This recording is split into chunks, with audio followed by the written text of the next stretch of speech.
Is everybody excited about the budget tomorrow? I know I am. If you don't live in the UK, if you listen to this from further afield, we have something domestically, politically, that we call the budget.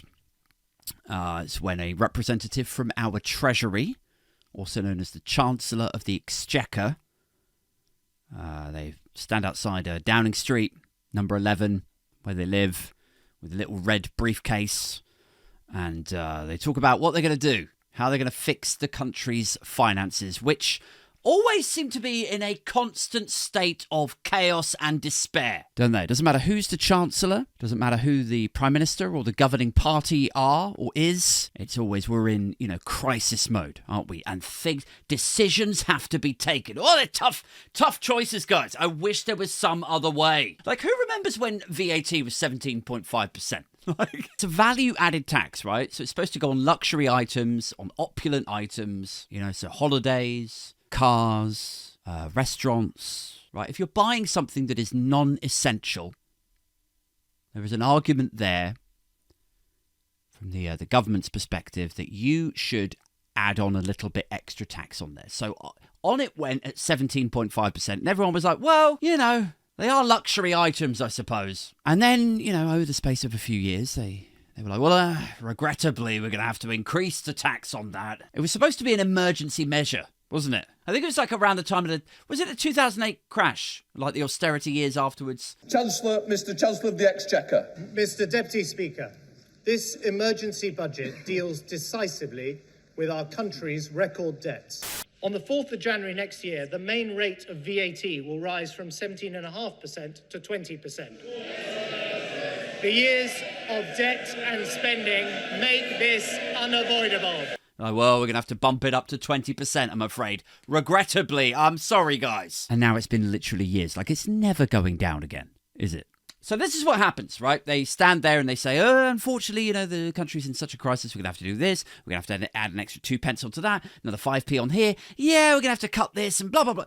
And then everyone comes away thinking, oh, God, why does life need to get progressively harder? But I'm pretty hopeful about tomorrow, guys. I don't know about how you're feeling, how you're expecting these taxes, these changes to improve or detrimentally impact your life, your family, your income, your outgoings. But I'm quite optimistic. I'm quite hopeful about all this because, I remember in the run-up to the general election, I remember some of the coverage coming out from the Telegraph opinion pages. I certainly remember a few headlines from the Daily Express. I remember them all talking about how, Starmer wears a nice suit and he plays the role of a professional politician, but underneath all that, have you seen his old interviews where he talks about ending the monarchy?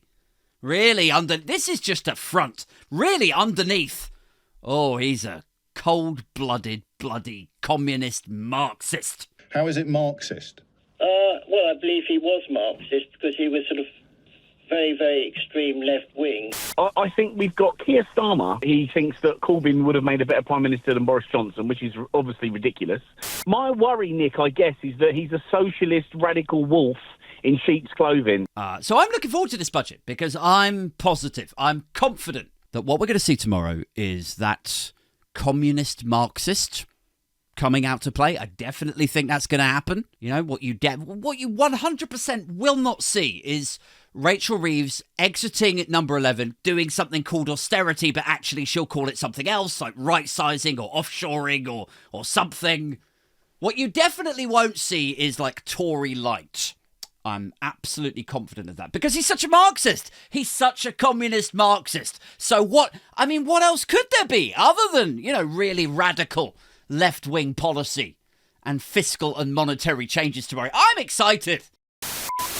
From your neck to your ankles, your black ball, screaming booze down the damn halls and crack calls. Reviews and those rants falls, my man brawls. Your straw man, your ball games, it's your dad's balls. All day, every day, your boy's killing it. Quick dealing the sick shit, straight illin' it. Slick figure in politics, for the thrill of it. Pillin' beer, swillin', going ape on gorilla shit.